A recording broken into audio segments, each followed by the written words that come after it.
Good morning बच्चों। आज हम लोग एक नए चैप्टर को देखेंगे। उसका नाम क्या है? विद्युत चुंबकीय तरंग। सबसे पहले टॉपिक से आने से पहले हम लोग कुछ प्रैक्टिकल जो देखते हैं उसके बारे में डिस्कस कर लेते हैं, है ना। आप कभी तालाब में या कोई भी पानी के स्रोत में एक छोटे कंकड़ को मार के देखिए, कुछ ऐसा प्रतीत होता है। पानी आगे की ओर बढ़ते हुए प्रतीत होता है या नहीं होता है? ऑफिशियली होता है। आप किसी रस्सी को खींच करके देखिए या फिर ऐसे करके देखिए, वहां भी लगेगा कि तरंग के रूप में कुछ ना कुछ ऊर्जा जो है वो आगे की ओर स्थानांतरित हो रही है। होता है ऐसा? या फिर कोई झूला झूल रहा है, एक बार उसको हिला करके देखिए, वो लगातार क्या करते रहता है? दोलन करते रहता है ना। मतलब जब भी दोलन होता है, ठीक है, तो हमको लगता है कि आगे की ओर ऊर्जा के कुछ रूप जो है वो स्थानांतरित हो रहे हैं।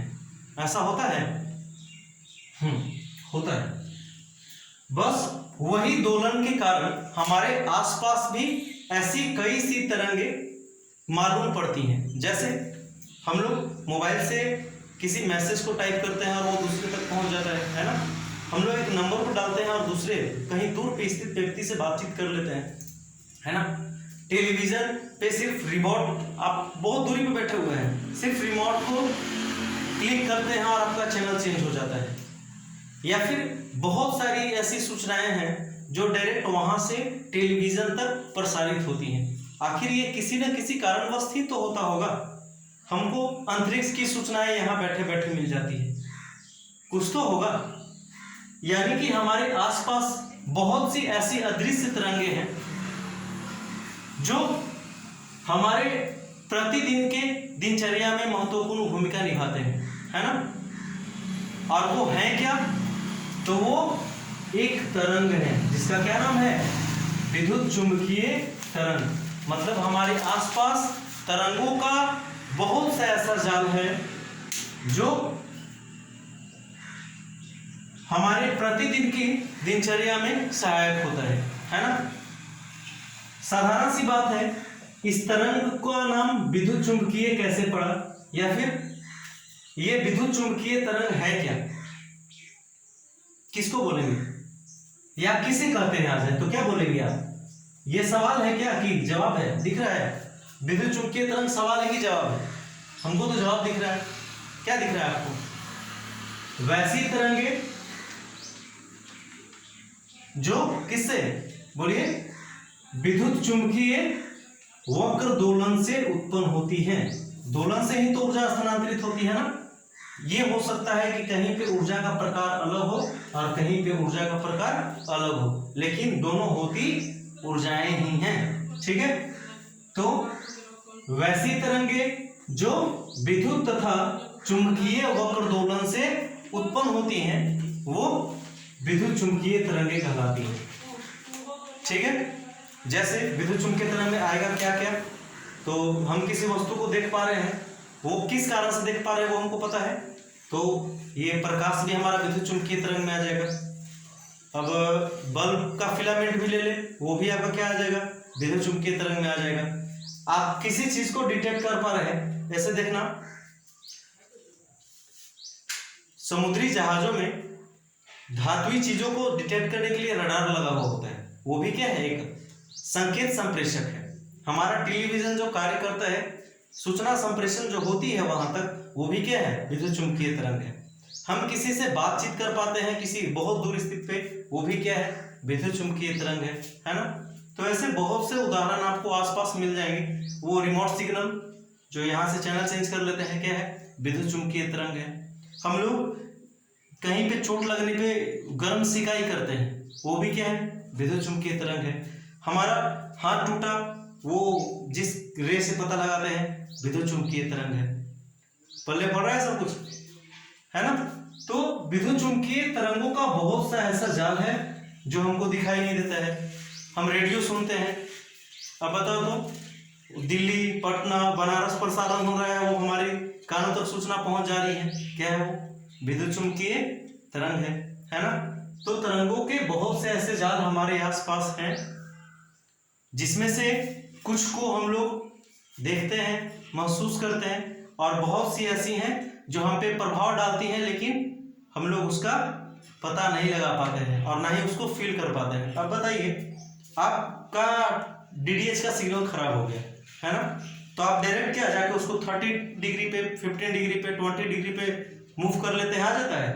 नहीं ना, आप उसको डिटेक्ट करते हैं, धीरे धीरे घुमाते हैं, है ना। आपको ये पता नहीं है कि वो तरंग किस एंगल से आ रहा है, लेकिन आपको ये पता है कि हो ना हो वो सिग्नल हमारे एंटीना तक पहुंच रही है। तो बहुत सी ऐसी तरंगें हैं जो दिखाई नहीं देती हैं, लेकिन उनका अस्तित्व है, हमारे आसपास वो विद्यमान है। जल्द में, अभी हम लोग वीडियो कॉल पर बात कर रहे हैं ना, जल्द में एक ऐसा 3D विजुअलाइजेशन आ जाएगा जिससे कि हम लोग दूर स्थित वस्तु या व्यक्ति का सहज चित्र हम लोग अपने सामने देख पाएंगे, है ना। चलिए, अब इसका पता चला कैसे, वो हम लोग डिस्क्राइब करते हैं। तो सबसे पहले विद्युत चुंबकीय तरंग की कल्पना या हमारे आसपास के ऊर्जा की कल्पना या फिर प्रकाश के जैसे जो तरंग प्रवाहित होती है उसकी कल्पना, इन सभी तरंगों की कल्पना जो है वो जॉर्ज क्लार्क मैक्सवेल के द्वारा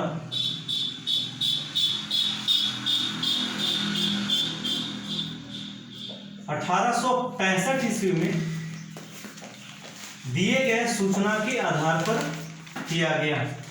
ठीक है, इन्होंने एक सैद्धांतिक नियम बनाया जिससे कि विद्युत चुंबकीय तरंग की उत्पत्ति की व्याख्यान किया जा सके। ठीक है, इन्होंने बताया क्या था, वो बताए थे इसी बेस पे। उन्होंने दो वैज्ञानिक की थ्योरी को उठाया, कितने? दो। ऐसे इन्होंने 4 वैज्ञानिकों को समाहित किया था अपने नियम में, 4 वैज्ञानिक नियमों को किया था, सॉरी, लेकिन समान रूप से यहाँ पे 2 मोस्ट इंपोर्टेंट है, उसके बिना हम लोग विद्युत चुंबकीय तरंग की उत्पत्ति को दिखा ही नहीं सकते हैं, है ना। सबसे पहला आपको ये समझना पड़ेगा कि यहाँ पे ऊर्जाओं का संचरण कैसे होता था, है ना। दोलन से होता था। दोलन मतलब एक अपर पॉइंट और एक लोअर पॉइंट होता होगा, है ना, होता होगा ना, मतलब 2 क्षेत्र होता होगा या ऊर्जा का 2 रूप होता होगा। उसी प्रकार से ऊर्जा का यहाँ भी 2 रूप होता है, जैसे यहाँ पे गतिज ऊर्जा और स्थितिज ऊर्जा 2 होती है, यांत्रिक, ये जो पानी में हम लोग देख रहे थे उसी को देख रहे थे। उसी प्रकार से जॉर्ज क्लार्क मैक्सवेल ने एक कल्पना की कि ये तरंगें भी 2 क्षेत्रों से उत्पन्न हो रही होंगी, 2 कारणों के कारण उत्पन्न हो रही होंगी। तो वो 2 कौन कौन से थे? तो उन्होंने 2 नियम लिया। कौन कौन सा पता है? एक ओस्टेड के द्वारा 1820 ईस्वी में दिए गए नियम को उठाया, ठीक है, और एक फैराडे के द्वारा 1831 ईस्वी में दिए गए नियम को उठाया। ओस्टेड और फैराडे ने क्या बताया था? कहाँ गया क्लियर भाई?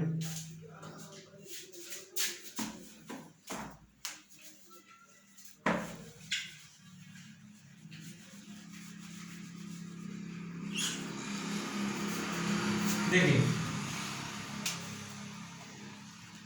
ओस्टेड ने क्या बताया? ओस्टेड ने बताया कि यदि किसी चुंबकीय सुई के ऊपर धारा का प्रवाह किया जाए तो चुंबकीय सुई में विक्षेप उत्पन्न होता है। विक्षेप उत्पन्न होता है मतलब वो घूम जाता है। किस कारण से? जब चुंबकीय सुई है तो साधारण सी बात है कि ऊपर में चुंबकीय क्षेत्र उत्पन्न हो रहा होगा, तभी ऐसा हो रहा होगा। तो ओस्टेड बताए क्या कि यदि किसी चालक में धारा प्रवाहित हो तो उसके आसपास चुंबकीय क्षेत्र का निर्माण होता है।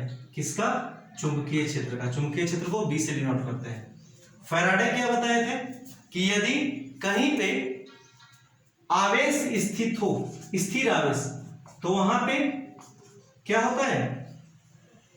प्रेरण के कारण, ऐसे समझ सकते हो, यदि आवेश स्थिर रहेगा तो डीसी धारा उत्पन्न होगा और आवेश गति में होगा तो एसी धारा उत्पन्न होगा। समझ में आ रहा है? डीसी एसी, डीसी जो बैटरी वाला है और एसी जो झटका जो जनरल लाइन का होता है, यदि स्थिर आवेश होगा तो वहां पे स्थिर विद्युत क्षेत्र का निर्माण होता है स्थिर धारा के कारण, और वही यदि Q गतिशील अवस्था में होगा, आवेश यदि गति में होगा तो वो एसी धारा को बनाएगा। ठीक है, तो फैराडे क्या बोले थे? फैराडे के प्रयोग से हम लोग एक चीज क्लियर हो लेंगे कि जब कहीं पे क्या आवेश में बदलाव हो तो वहां पे विद्युत क्षेत्र का निर्माण होता है। तो एक से इन्होंने चुंबकीय क्षेत्र को और एक से इन्होंने विद्युत क्षेत्र को क्या किया? डिटेक्ट किया और दोनों को एक साथ मैच कर दिया। एक साथ कैसे मैच किए हैं? ओस्टेड और फैराडे के नियम को उठा करके और बोले कि यदि हम लोग किसी भी स्रोत में, वो चालक तार भी हो सकता है या फिर हमारा हवा भी, माध्यम हवा भी हो सकता है, वहां पर यदि विद्युत क्षेत्र या फिर चुंबकीय क्षेत्र दोनों में से किसी को वैरी कराया जाए तो दूसरा क्षेत्र अपने आप उत्पन्न हो जाता है। यानी कि विद्युत क्षेत्र हो तो आसपास चुंबकीय क्षेत्र का निर्माण हो जाएगा और चुंबकीय क्षेत्र हो तो आसपास विद्युत क्षेत्र का निर्माण हो जाएगा। समझ में आ रहा है? तो जॉर्ज क्लार्क मैक्सवेल क्या बोले कि जब विद्युत क्षेत्र से चुंबकीय क्षेत्र और चुंबकीय क्षेत्र से विद्युत क्षेत्र का निर्माण हो सकता है, ठीक है, तो आखिर ये किस कारण से होगा? यदि लगातार चुंबकीय क्षेत्र विद्युत क्षेत्र में और विद्युत क्षेत्र चुंबकीय क्षेत्र में परिवर्तित हो तो वहां ऊर्जा का एक तरंग जो है वो दोलन करते हुए प्रतीत होता है। ठीक है, वही दोलन या फिर यही ऊर्जा का रूप जो है वो आपका विद्युत चुंबकीय तरंग होता है, इलेक्ट्रोमैग्नेटिक वेव। जो हम लोग ये जो आसपास देखते हैं ना, प्रकाश तरंगे, ये जो सिग्नल में यूज होता है, कंप्यूटर सिग्नल में, रिमोट में, ये सब ये क्या होती है? विद्युत चुंबकीय तरंगे ही होती हैं। ठीक है, तो जॉर्ज क्लार्क मैक्सवेल क्या बताए कि जब हम विद्युत क्षेत्र या फिर चुंबकीय क्षेत्र दोनों में से किसी को स्वतंत्र रूप से वैरी करते हैं तो उसके आसपास दूसरे क्षेत्र का अपने आप क्या उत्पत्ति हो जाती है, जिससे वहां पे विद्युत और चुंबकीय क्षेत्र का वक्र दोलन होने लगता है और इसी वक्र दोलन के कारण इस तरंग की उत्पत्ति होती है, जिस तरंग को बोला जाता है विद्युत चुंबकीय तरंग। ठीक है, इसका क्राइटेरिया तो आगे हम लोग जब मैक्सवेल का समीकरण पढ़ेंगे तो आगे डिस्कस करेंगे। अब इन्होंने इस तरंग की क्या क्या विशेषताएं होती हैं इसको उठाया। ठीक है, तो सबसे पहली बात, इसका जब चाल मापा गया, ठीक है, या फिर साधारण रूप से हम बोल सकते हैं इसका व्यवहार देखा गया, तो इसका व्यवहार जो था, जो विद्युत और चुंबकीय क्षेत्र से उत्पन्न हुआ था, वो सामान्य प्रकाश की तरह व्यवहार कर रहा था। किसकी तरह व्यवहार कर रहा था? प्रकाश की तरह। तो आपको पता है कि जो प्रकाश का गुण होगा वो इसका भी गुण होगा, है ना? तो प्रकाश का क्या गुण होता है? प्रकाश एक अनुप्रस्थ तरंग है, तो विद्युत चुंबकीय तरंग भी क्या होगा? अनुप्रस्थ तरंग होगा। प्रकाश का चाल 3 × 10⁸ मीटर प्रति सेकेंड होता है, तो विद्युत चुंबकीय तरंग की चाल भी क्या होगी? 3 × 10⁸ मीटर पर सेकेंड। ठीक है, प्रकाश परावर्तन, अपवर्तन, ध्रुवण इत्यादि नियमों का पालन करता है, तो विद्युत चुंबकीय तरंग भी इन सभी का पालन करेगा। प्रकाश हमारी आंखों में संवेदना उत्पन्न करती है, तो विद्युत चुंबकीय तरंग भी होगा। इसके स्थानांतरण के लिए, मतलब प्रकाश के स्थानांतरण के लिए किसी माध्यम की आवश्यकता नहीं होती है, तो विद्युत चुंबकीय तरंग के भी क्या संचरण के लिए माध्यम की आवश्यकता नहीं होती है।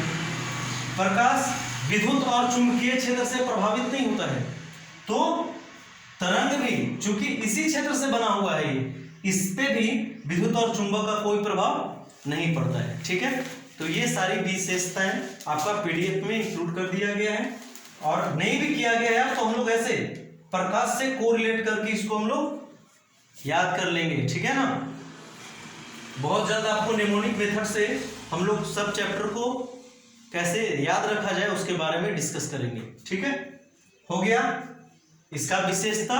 इसके बाद देखते हैं कि इसकी उत्पत्ति कैसे हुई। जॉर्ज क्लार्क मैक्सवेल ने आपका केवल एक थ्योरी दिया था, लेकिन इसके उत्पत्ति को ये दिखाए नहीं, है ना। तो फिर इसकी उत्पत्ति को दिखाए कौन, वो हम लोग अब डिस्कस करते हैं, है ना। थोड़ा वीडियो पूरा देखिए तभी आपको पूरा समझ में आएगा। ठीक है,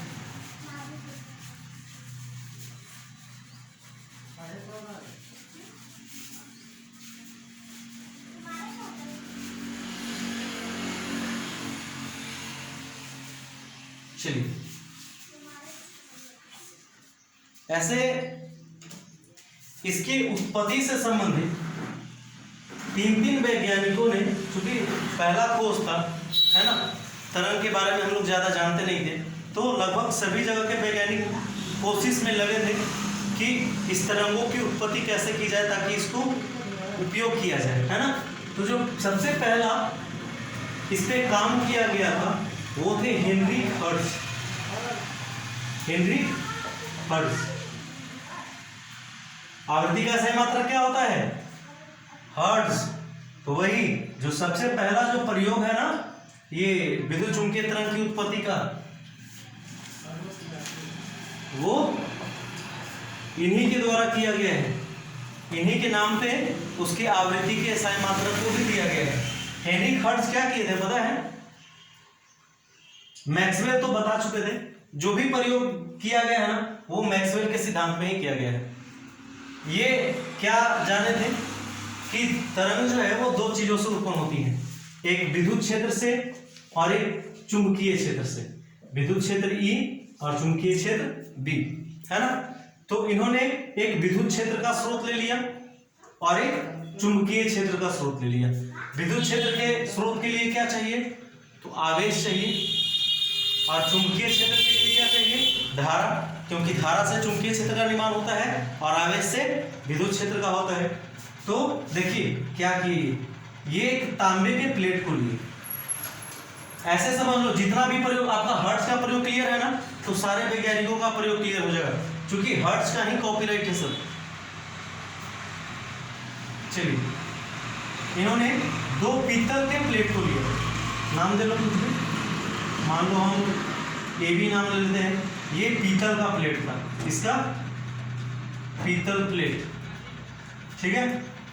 दो मोटे तांबे के तार को जोड़ दिया इससे, और यहाँ पे पॉलिश किए हुए दो घुंडी को ले लिया, इसका नाम दे देते हैं P1 और P2, ठीक है।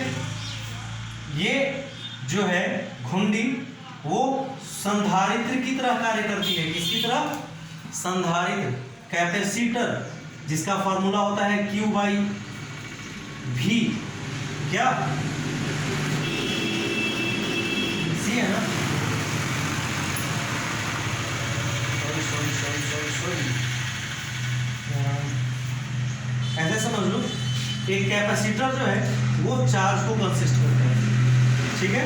और दूसरा इन्होंने एक इंडक्शन कॉइल को लगाया,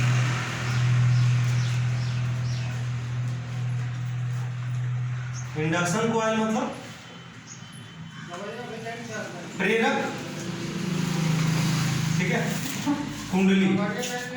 प्रेरक कुंडली क्या है, जिससे लगभग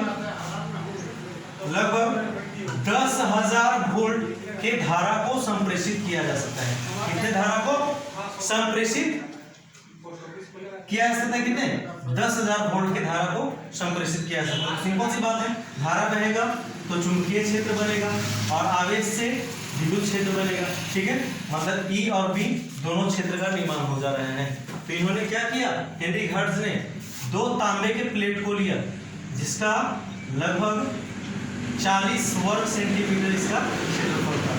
इन दोनों प्लेट को लगभग 60 सेंटीमीटर की दूरी पर रखा, कितना में, 60 सेंटीमीटर, और 2 mm के पॉलिशकृत घुंडी को इससे व्यवस्थित कर दिया, ताकि आपका घुंडी कैपेसिटर की तरह बिहेव कर सके और कॉइल जो है वो किसकी तरह, इंडक्शन कॉइल की तरह बिहेव कर सके जनरली, मतलब प्रेरक की तरह, ठीक है, जो चुंबकीय क्षेत्र का निर्माण कर सके। अब देखिए जब यहाँ पे 10,000 वोल्ट की धारा प्रवाहित की जाती है ना, तो इन दोनों घुंडियों के बीच लगभग 5 गुने 10⁻⁷ हर्ट्ज की आवृत्ति का तीक्ष्ण तरंग उत्पन्न हो गया, जो बिना किसी माध्यम के आगे की ओर संचारित होने लगा और लगभग 60 फीट तक ये गया। कितना तक? 60 फीट तक। और यहाँ पे एक डिटेक्टर लगाया हुआ था, यहाँ पर देखते हैं कि बिना किसी माध्यम के तरंग पहुँचता है कि नहीं। तो ये डिटेक्टर भी सूचना करने लगा, मतलब तरंग जो है वो यहाँ तक पहुँच गया, समझे। वहीं से हमको एक कल्पना मिला कि हम लोग क्या कर सकते हैं, बिना किसी माध्यम के भी तरंग को आगे की ओर संप्रेषित कर सकते हैं। उसी के आधार पर आज जो हम लोग टेलीफोन का यूज करते हैं ना, हमारे रिलेशन वाले होते हैं दिल्ली, बनारस और कहाँ, अब उनका आराम से बातचीत कर पाते हैं, जो भी सूचना चाहे हम उसको वहाँ तक पहुँचा देते हैं। किस कारण से? ये पहला प्रयोग है, इसी के आधार पर सभी प्रयोग हुए हैं, ठीक है, सूचना संप्रेषण के लिए। अब यहाँ तक इस डिटेक्टर तक पहुँच गया ये। तो पहला जो प्रयोग किया गया था इससे संबंधित वो हेनरी हर्ट्ज के द्वारा किया गया था, ठीक है। कितना में? लगभग शायद 1888 ईस्वी में किया गया था, ठीक है। इसके लगभग 7 साल बाद हमारे भारत के भी एक वैज्ञानिक थे, कौन? सर जगदीश चंद्र बोस। कितने? कौन? जगदीश चंद्र बोस। तो दूसरा जो प्रयोग है वो बोस का प्रयोग है। किसका? बोस का प्रयोग है। बोस भी हमारे कलकत्ता विश्वविद्यालय में तरंग की उत्पत्ति से संबंधित काम किए थे और इनसे कुछ बेहतर, मतलब कि देखिए ऐसा समझ लीजिए, जितना तरंग दैर्घ्य ज्यादा होगा उसका प्रोजेक्शन उतना ही कम दूरी तक होगा।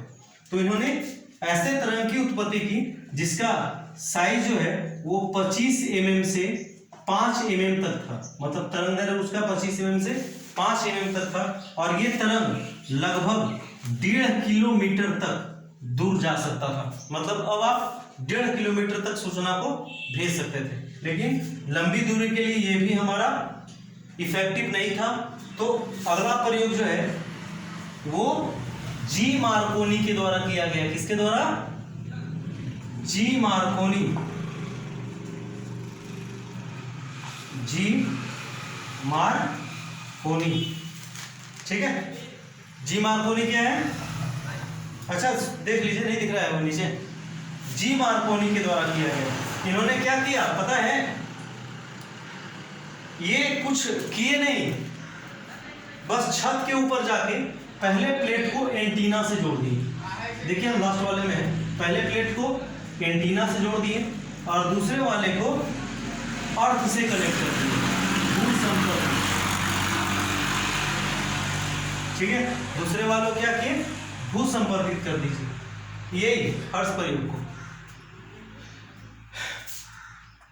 भू संपर्कित करने के बाद सिग्नल जो था वो और भी दूरी तक प्रोजेक्ट हो गया, ठीक है। मतलब वहां पे कैपेसिटर का भी रेंज बढ़ गया और इंडक्शन कॉइल का तो ऑलरेडी आप 10,000 वोल्ट पे रखे हुए ही थे, ठीक है। रेंज बढ़ने के कारण उसका तरंग दैर्घ्य जो था उसमें परिवर्तन के साथ साथ वो बहुत दूरी तक, मतलब ऐसे समझ लीजिए अटलांटिस महासागर के एक तट से इंग्लैंड में न्यू, आपको पीडीएफ में डाला हुआ है, न्यू फाउंडलैंड तक दिक्कत हुआ है। वो इंग्लैंड के न्यू फाउंडलैंड तक संप्रेषित हुआ। लगभग 29 एंटीना से कनेक्ट करने के बाद ये लगभग 2900 किलोमीटर तक प्रेषित हुआ। यहीं से आपका सूचना संप्रेषण का ख्याल हमारे दिमाग में आया कि बहुत दूरी पर भी स्थित व्यक्ति को हम लोग चाहें तो सूचना को दे सकते हैं, और प्रथम विश्व युद्ध में इसने महत्वपूर्ण भूमिका निभाई। ठीक है, उसी से रेडियो का आविष्कार कौन है, पढ़ा है ना जी मार्कोनी। कैसे, ऐसे ही नहीं, यही प्रयोग के द्वारा, ठीक है, पहला रेडियो का आविष्कार हुआ। तो आगे के वीडियो में हम लोग तरंगों का विस्तार, मैक्सवेल का थ्योरी हम पढ़े नहीं है, बस उसका थोड़ा सा डेमो देखें, है ना, मैक्सवेल क्या किए थे इसको देखें। आगे हम लोग मैक्सवेल थ्योरी, कितने तरंग हैं वो, ठीक है, ये सभी के बारे में और उसका उपयोग डिस्कस करेंगे। ठीक है, बंद कीजिए।